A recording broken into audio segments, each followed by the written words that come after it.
എന്തായിരുന്നു സമ്മാനം കൊടുത്തത്? ഇന്നലെ പ്രത്യേകിച്ച് അങ്ങനെ വലിയ ആഘോഷം ഉണ്ടായിരുന്നില്ല. എല്ലാ വെഡിങ് ആനിവേഴ്സറിക്ക് ആണെങ്കിൽ ട്രിപ്പ് പോകുന്നതാ.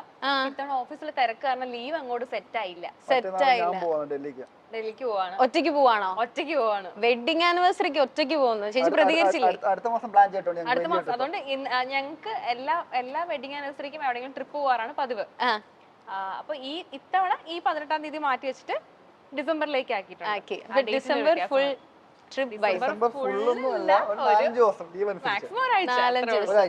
പക്ഷെ നിങ്ങൾ കാണുന്ന പോലെ തന്നെ നമ്മൾ വീഡിയോസിലൊക്കെ കാണുന്ന പോലെ തന്നെ നിങ്ങൾ രണ്ടുപേരും ശരിക്കും സെയിം വൈബ് ഒക്കെയാണ്. എനിക്ക് ചോദിക്കാനുള്ള ചോദ്യം, നിങ്ങൾ എപ്പോഴും ഇങ്ങനെയാണ്? ഏകദേശം എല്ലാ ഇങ്ങനെയൊക്കെ തന്നെയാണ്. എനിക്ക് തോന്നുന്നു ഇപ്പോഴത്തെ പ്രത്യേകിച്ച് ന്യൂജൻ ആൾക്കാർക്കൊന്നും കല്യാണം കഴിക്കാൻ ഭയങ്കര പേടിയാണ്. ലൈക്ക് എങ്ങനെ ആവും, ഫാമിലി സെറ്റ് ആവോ, ഹസ്ബൻഡ് സെറ്റ് ആവോ, ടോക്സിക് ആവോ, അങ്ങനെ ഒരുപാട്. ഈവൻ എനിക്ക് വരെ, ഞാനും കല്യാണം കഴിച്ചിട്ടില്ല, അപ്പം പ്രത്യേകിച്ച് അതുകൊണ്ട് ചോദിക്കുന്നത് നല്ല കാര്യം. അതായിരുന്നു എനിക്ക് ചോദിക്കുന്നത്. നിങ്ങൾ അപ്പോഴേ ആൻസർ പറഞ്ഞു. അപ്പം എനിക്ക് ചോദിക്കാനുള്ള, പക്ഷെ നിങ്ങളുടെ ലൈഫ് സ്റ്റൈലും അങ്ങനെയൊക്കെ നമ്മൾ വീഡിയോസിലൊക്കെ കാണുമ്പോൾ നിങ്ങൾ ഭയങ്കര ഹാപ്പിയാണ്.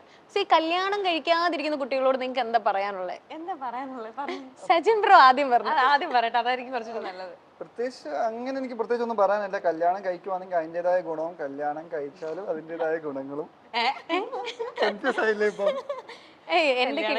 അതിന്റേതായ ഗുണങ്ങളും അതിന്റെ ബാക്കിയാണ് എനിക്ക് കേൾക്കുന്നത്. ഞങ്ങളിങ്ങനെ കാണുന്നുണ്ട്. എപ്പോഴും ഇങ്ങനെയൊന്നും അല്ല. വീട്ടിൽ ഞങ്ങൾ തമ്മിൽ രണ്ടും സെപ്പറേറ്റ് ആൾക്കാരാണ്. ഞങ്ങൾക്ക് തന്നെ അഭിപ്രായ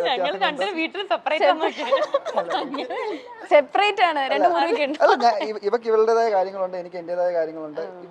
എന്റെ കാര്യത്തിൽ ഇടപെടാൻ നിൽക്കാറില്ല, ഞാൻ അവളുടെ കാര്യത്തിൽ ഇടപെടാൻ നിൽക്കാറില്ല. എന്തെങ്കിലും അഭിപ്രായം ഉണ്ടെങ്കിൽ മാത്രം അങ്ങോട്ട് സംസാരിച്ച് പോവുള്ളൂ. പക്ഷെ അതായത് രമണ, ഞങ്ങൾ ഉദ്ദേശിച്ചത് നമ്മൾ ഈ ഫുൾ ടൈം ചിരിയും കളിയും സംസാരിക്കുകയാണ്. പക്ഷെ രണ്ടുപേർക്കും അവരുടേതായ ഒരു സ്പേസ് ഉണ്ട്. ആരും അങ്ങോട്ടും ഇങ്ങോട്ടും ഒരുപാട് കയറി ചൊറിയാനോ അല്ലെങ്കിൽ അങ്ങനെ ഒരു റിലേഷൻഷിപ്പിൽ ഏറ്റവും കൂടുതൽ ഇമ്പോർട്ടന്റ് നമുക്ക് ഒരു സ്പേസ് കൊടുക്കുക എന്നുള്ളതാണെന്ന് തോന്നുന്നല്ലേ? അത് ട്രസ്റ്റും സ്പേസും രണ്ടാണ്. ഈവൻ ഫാമിലിയുടെ കാര്യമാണെങ്കിലും അമ്മയമ്മ എങ്ങനെ ഉണ്ടാവും, ചേട്ടത്തിയമ്മ എങ്ങനെയുണ്ടാവും, അതൊക്കെ ഫുൾ സെറ്റാണ്. എനിക്ക് എന്റെ ഏറ്റവും വലിയൊരു ബ്ലെസ്സിംഗ് എന്ന് പറയുമ്പോൾ ഈശാന്റെ വീട്ടിലായാലും ആരും ആരുടെയും കാര്യങ്ങളിൽ ഇടപെടില്ല. ഇപ്പൊ ഷീജാമയായാലും ശരി, പപ്പ, കുക്കു, ഞങ്ങൾ ആരും ആരുടെയും കാര്യങ്ങളിൽ ഒന്നും ഇടപെടാറില്ല. ഇങ്ങനെ ചൊറിഞ്ഞു എന്താ എവിടെ അത് ഒരു നല്ല വൈബാണ്. അത് ഭയങ്കര വൈബാണ്. നമുക്കൊരു സെഗ്മെന്റിലേക്ക് പോവാം.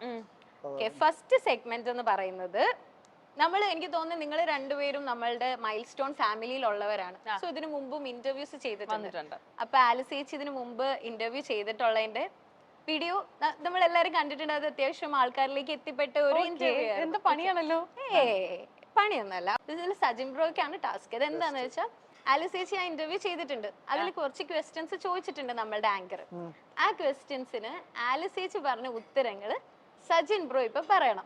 ഓക്കെ, ഞാൻ ഇന്ന് രാവിലെ പറഞ്ഞത് എന്താന്ന് ചോദിച്ചാൽ ഓർമ്മയില്ലാത്ത ആളാണ്. അതാണ് നമുക്ക് വേണ്ടത്. അപ്പം ഈ സെഗ്മെന്റിന്റെ പേര് മനപ്പൊരുത്തം എന്നായിരിക്കും. മനപ്പൊരുത്തമല്ല, പിന്നെ ഓർമ്മയുണ്ടോ ആ ചോദ്യം. ഓർമ്മയുണ്ടോ ആ ചോദ്യം? നല്ല രസമല്ലേ? നല്ല രസമുള്ള സെഗ്മെന്റ്. ഞാൻ എൻജോയ് ചെയ്യും കേട്ടോ. ഓക്കെ, അപ്പൊ അതില് ഫസ്റ്റ് ക്വസ്റ്റ്യൻ ഞാൻ ചോദിക്കുവാണ്. അതില് ചേച്ചി ഒരു ആൻസർ പറഞ്ഞിട്ടുണ്ടായിരുന്നു. ആൻസർ എന്താന്ന് എനിക്കറിയാം. അപ്പൊ സൈൻ ചേട്ടൻ പറയുന്നത് കറക്റ്റ് ആണോ ഞാൻ പറയും. Okay, first YouTube income. നമ്മൾ പറഞ്ഞിട്ടില്ല. പറഞ്ഞിട്ടില്ലേ? ചേട്ടൻ പറഞ്ഞിട്ടുണ്ടായിരിക്കും, അവരുടെ തെളിവുണ്ട്. ചേട്ടനോട് പറഞ്ഞിട്ടില്ല എന്റെ അടുത്ത് യൂട്യൂബ് ഇൻകം പറഞ്ഞിട്ടുണ്ട്. പക്ഷെ നമ്മള് ആൻസർ പറഞ്ഞിട്ടില്ല. പറഞ്ഞിട്ടുണ്ട്, ഏകദേശം അറൗണ്ട് എല്ലാം പറഞ്ഞു കാണും. അറൗണ്ട് അല്ല, കറക്റ്റ് ആയിട്ട് പറഞ്ഞിട്ടുണ്ട്. കറക്റ്റ് ആണെങ്കിൽ 6 ആണെന്ന് തോന്നുന്നു എന്റെ അറിവിന്. അപ്പൊ ചേച്ചി കള്ളത്തരം പറഞ്ഞായിരുന്നു. ഞാൻ ആൻസർ ഇപ്പൊ പറയില്ല. ആലിസ് ചേച്ചി കറക്റ്റ് ഇപ്പൊ പറയണം, എന്നിട്ട് ഞാൻ ആൻസർ പറയാം. എത്രയായിരുന്നു അന്ന് പറഞ്ഞെന്ന്. ഞാനന്ന് പറഞ്ഞ 1 lakh ആണെന്ന് തോന്നുന്നു. 1 lakh ആണ്. ഓക്കെ, ചേട്ടൻ പറയുന്നത് 6 lakh. അതല്ല, അന്ന് പറഞ്ഞത് എന്താന്ന് ഓർമ്മയില്ലല്ലോ. ഇപ്പൊ എത്രയെന്നുള്ളതല്ല പ്രശ്നം, അന്ന് പറഞ്ഞെന്താന്ന് ഓർമ്മയില്ല. ഇനി ഞാൻ കാണിക്കട്ടെ വിത്ത് വീഡിയോ. യൂട്യൂബ് ഇൻകം ഓർമ്മയുണ്ടോ? ആദ്യം കിട്ടിയ ഇൻകം ഫസ്റ്റ് യൂട്യൂബ് ഇൻകം എനിക്ക് ഓർമ്മയുണ്ട്. എത്രയായിരുന്നു? അത് കുഴപ്പമില്ല, അതൊരു 2 lakh ഉണ്ടായിരുന്നു. പക്ഷെ ആ സമയത്ത് എനിക്ക് പാർട്ട്ണർഷിപ്പ് ഉണ്ടായിരുന്നു. അപ്പൊ ഞാൻ ഹാഫ് അവർക്ക് ഷെയർ ചെയ്തു. അപ്പൊ എനിക്ക് 1 lakh കിട്ടി. 1 lakh കുറവാ. അല്ലല്ല, തിരിച്ചാന്ന് തോന്നുന്നു. നമുക്ക് ഇവക്ക് തെറ്റിയതാ അത്. ആയിരിക്കും. ആണോ? അപ്പൊ ശരിക്കും എത്രയായിരുന്നു എനിക്ക് ഓർമ്മയില്ല. 3 ഫസ്റ്റ് വർഷമായി. ഇൻകം കിട്ടുന്നതെന്ന് വെച്ചാൽ 3 മാസം കഴിഞ്ഞിട്ടായിരുന്നു കിട്ടിക്കൊണ്ട് നമുക്ക് അപ്പൊ പാർട്ണർഷിപ്പ് ഉണ്ടായിരുന്നല്ലോ. അപ്പൊ എല്ലാം ഒരുമിച്ച് വന്നിട്ട് ഇങ്ങനെ ഡിവൈഡ് ചെയ്ത് വന്ന സാധനം. അപ്പൊ അതുകൊണ്ട് എനിക്ക് അതിനെ പറ്റി ഒരു കറക്റ്റ് ബോധമില്ല. കറക്റ്റ് ബോധമല്ല, അത് കുഴപ്പമില്ല. പക്ഷെ അന്ന് 2 lakhs പറഞ്ഞു. പക്ഷെ നമുക്ക് അത് വെച്ച് അഡ്ജസ്റ്റ് ചെയ്യാം അല്ലേ? കുഴപ്പമില്ല, അത് കുഴപ്പമില്ല. അത് നെക്സ്റ്റ് ക്വസ്റ്റ്യൻ എന്ന് പറയുന്നത് വിവാഹിത ആയതുകൊണ്ടുള്ള ഏറ്റവും വലിയ ഗുണം. അത് നമ്മൾ ഇച്ചിരി മുമ്പ് കൂടി പറഞ്ഞു. എന്റെ ഏറ്റവും ബെസ്റ്റ് ക്ലൂ ആട്ടോ അത്.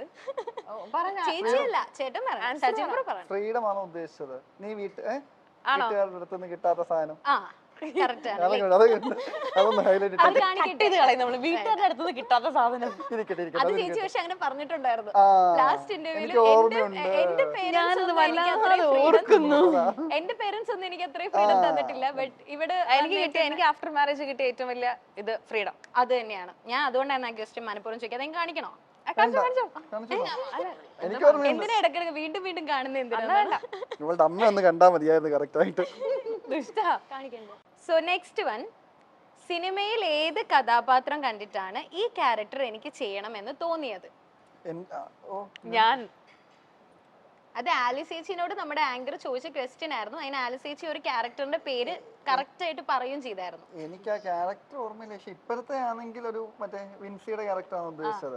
ഇപ്പോഴും അല്ല, അപ്പോഴും അത് തന്നെയാണ് പറഞ്ഞേ. ആ ജനഗണമനയിലെ വിൻസിയുടെ ക്യാരക്ടർ. അത് പക്ഷെ കറക്റ്റ് ആണ് കേട്ടോ. ലൈക്ക് അങ്ങനത്തെ ക്യാരക്ടേഴ്സ് ഒക്കെ ചെയ്യാൻ.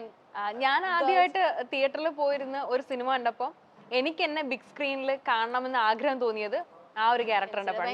ഞാൻ എനിക്ക് തോന്നുന്നു ഇന്നലെയാണെന്ന് തോന്നുന്നു. ഇന്നലെ ഞങ്ങൾ ഇതിനെ പറ്റി ഇങ്ങനെ പറഞ്ഞിരുന്നു. ആണല്ലേ, ഒരു സ്ട്രോങ് ഭയങ്കര സ്ട്രോങ് ആയിട്ടുള്ള നമുക്ക് ഒരു ഗൂസ് ബംസ് വരുന്ന ഒരു ക്യാരക്ടറാണ്. ആ ക്യാരക്ടറൊക്കെ കിട്ടിയ അടിപൊളിയായിരിക്കും അല്ലേ? അപ്പൊ അത് കറക്റ്റ് ആൻസർ. ഒരു പോയിന്റ്. സീരിയലുകളിലൂടെയും സ്റ്റാർ മാജിക് ഷോയിലൂടെയും എല്ലാ പ്രേക്ഷകർക്കും സുപരിചിതയായ നടിയാണ് ആലിസ് ക്രിസ്റ്റി. യൂട്യൂബിലും ഇൻസ്റ്റഗ്രാമിലും സജീവയായ നടി തന്റെ കുടുംബവിശേഷങ്ങളും യാത്രകളും ഫുഡ് വീഡിയോകളും ഒക്കെയാണ് അവിടെ പങ്കുവയ്ക്കാറുള്ളത്. എന്നാൽ വ്യത്യസ്തമായ സ്കിൻ കെയർ വീഡിയോകളുമായി താരം എത്താറുമുണ്ട്. കുറഞ്ഞത് 3 കുഞ്ഞുങ്ങളെങ്കിലും വേണമെന്നാണ് തന്റെ ആഗ്രഹം എന്നാണ് ആലിസ് പലപ്പോഴും പറയാറുള്ളത്. കല്യാണമോ അത്തരത്തിലുള്ള വിശേഷങ്ങളോ വന്നാൽ മക്കളും മരുമക്കളും കൊച്ചുമക്കളും എല്ലാമായി വലിയൊരു കുടുംബം വേണമെന്നാണ് ആഗ്രഹം. ഇത്രയും കുട്ടികൾ വേണമെന്നുള്ളത് കൊണ്ട് പരിപാടികൾ തുടങ്ങിക്കഴിഞ്ഞാൽ പിന്നെ നിർത്തത്തില്ല. വച്ചടി കയറ്റുമായിരിക്കും ഒരുമിച്ച്. ഒറ്റ സ്ട്രെച്ചിലായിരിക്കും. ആ ഒരു സ്ട്രെച്ചിലേക്ക് എത്താനുള്ള സമയമാണ് ഞങ്ങൾ എടുത്തുകൊണ്ടിരിക്കുന്നത്. മെന്റലി അപ്പനും അമ്മയും ആകാനുള്ള പ്രിപ്പറേഷൻ നടക്കുകയാണ്. പ്രസവിച്ചു കഴിഞ്ഞാൽ പിന്നെ ഡയറ്റ് ചെയ്ത് മെലിയണം. ശേഷം വീണ്ടും ഗർഭിണിയാകണം, പ്രസവിക്കണം, ഡയറ്റ് ചെയ്യണം, മെലിയണം. അത് ഭയങ്കര പാടാണ്. അതുകൊണ്ട് ഒറ്റ സ്ട്രെച്ചിൽ 3 പ്രസവിച്ചു തീർക്കണം. XXX പിറന്നാൾ ആഘോഷം. ഞാൻ പ്രാർത്ഥിക്കുന്നത് ആദ്യത്തെ പ്രസവത്തിൽ ഇരട്ടകളെ തരണമേ എന്നാണ്. പിന്നെ ഒന്നുകൂടി പ്രസവിച്ചാൽ മതിയല്ലോ. രണ്ടാമതും ഇരട്ടകളാണെങ്കിലും സന്തോഷം. ഇരട്ടകളെ കിട്ടാൻ പ്രാർത്ഥിക്കാറുണ്ട് എന്നും ആലിസ് പലപ്പോഴും പറയാറുണ്ട്. ആലിസ് തിരുവനന്തപുരം സ്വദേശിയാണ്. സീരിയലും TV ഷോകളും എല്ലാം മിനി സ്ക്രീനിൽ സജീവമായതിനാൽ ഭർത്താവുമായി എറണാകുളത്ത് സെറ്റിൽഡാണ് ഇപ്പോൾ ആലിസ്. ഇരുവരുടെയും വീട്ടുകാർ നിശ്ചയിച്ചുറപ്പിച്ച വിവാഹമായിരുന്നു. കൂടുതൽ ആസ്വദിച്ചു തുടങ്ങിയത് വിവാഹശേഷമാണെന്നാണ് ആലിസ് പറയാറുള്ളത്. കരിയർ ബിൽഡ് ചെയ്യാൻ ആലിസിന് ഏറ്റവും കൂടുതൽ പ്രചോദനം നൽകുന്നതും സജിനാണ്.